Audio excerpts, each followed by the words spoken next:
There is a certain kind of person who is often described as nice. They are the ones who remember birthdays, who say it is okay even when it is not, who apologize quickly to avoid tension, who offer help before it is even requested, and who seem emotionally easy to be around. On the surface, they appear calm, warm, and emotionally generous. But beneath that softness, there is often a quieter truth that rarely gets spoken out loud. Many of these people are not simply kind by nature, they are also carrying an ongoing internal struggle that others rarely notice. Their niceness is not always just a personality trait. Sometimes it is a psychological strategy for survival. At the heart of this pattern is often something deeply human: the need to feel safe in relationships. For many individuals who become always nice, their emotional world was shaped early on by environments where conflict felt unsafe, unpredictable, or emotionally costly. As children, they may have learned that expressing anger leads to rejection, that saying no creates tension, or that their emotional needs are less important than keeping others comfortable. Over time, the nervous system adapts. Instead of fight or flight, they develop a different response: fawn. This response is not about weakness. It is about adaptation. It is the brain learning that safety comes from pleasing, accommodating, and minimizing disruption. In adulthood, this pattern becomes deeply embedded in everyday life.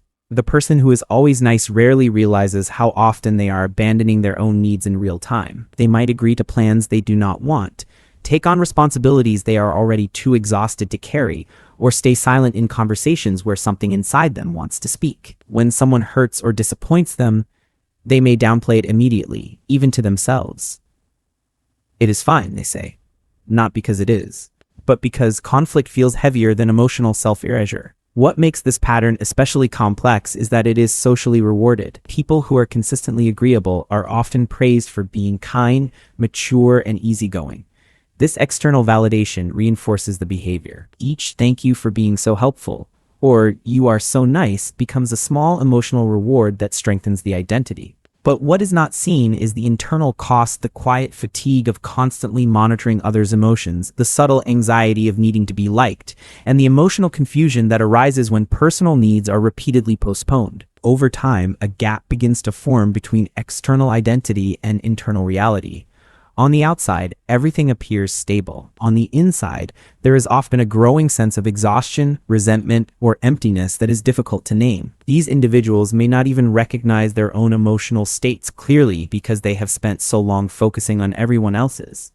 When asked, "What do you want?" they may freeze, not because they do not have desires, but because they are not used to treating their desires as valid data. This emotional disconnect can show up in subtle but powerful ways. For example, they may feel unexpectedly irritated by small requests from others, not because the request is unreasonable, but because it represents yet another moment where their boundaries are being bypassed, often by their own agreement. Or they may experience emotional burnout in relationships that look perfectly fine from the outside.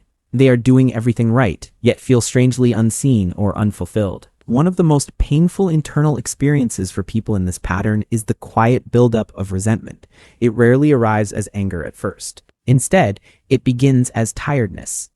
Then it becomes numbness. Then, slowly, it turns into a feeling of being emotionally overextended in relationships where they are always the giver and rarely the receiver. But because they are nice, they often suppress this resentment too. They tell themselves that good people do not feel this way, which only deepens the internal conflict. Psychologically, this creates a cycle. The more they suppress their needs, the more disconnected they become from them.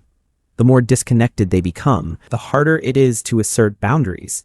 And the harder it is to assert boundaries, the more they rely on niceness as a substitute for self-expression. Over time, niceness stops being a choice and becomes a reflex and automatic emotional response to avoid discomfort. In relationships, this pattern can be both attractive and quietly destabilizing. Partners, friends, and colleagues may feel deeply cared for by these individuals. They are often dependable, attentive, and emotionally supportive. But beneath that stability, there is often an unspoken imbalance. True emotional intimacy requires mutual expression, including disagreement, discomfort, and honesty. When one person consistently suppresses their inner world, the relationship may function smoothly on the surface but lack emotional depth underneath. The nice person may feel increasingly invisible, as though they are being loved for what they provide rather than for who they are. There is also a hidden identity struggle that develops over time. When someone spends years adapting themselves to others' expectations, they may slowly lose clarity about their authentic preferences. They may ask themselves in private moments, do I actually like this, or do I just agree with it? This uncertainty can create a quiet sense of internal instability, as though their personality is slightly out of focus, not because they lack identity, but because their identity has been shaped in response to others rather than in alignment with themselves. This is often where emotional discomfort begins to surface more strongly. Anxiety may increase, especially in social situations where expectations are unclear. Overthinking becomes common, as the mind tries to anticipate how to avoid disappointing others.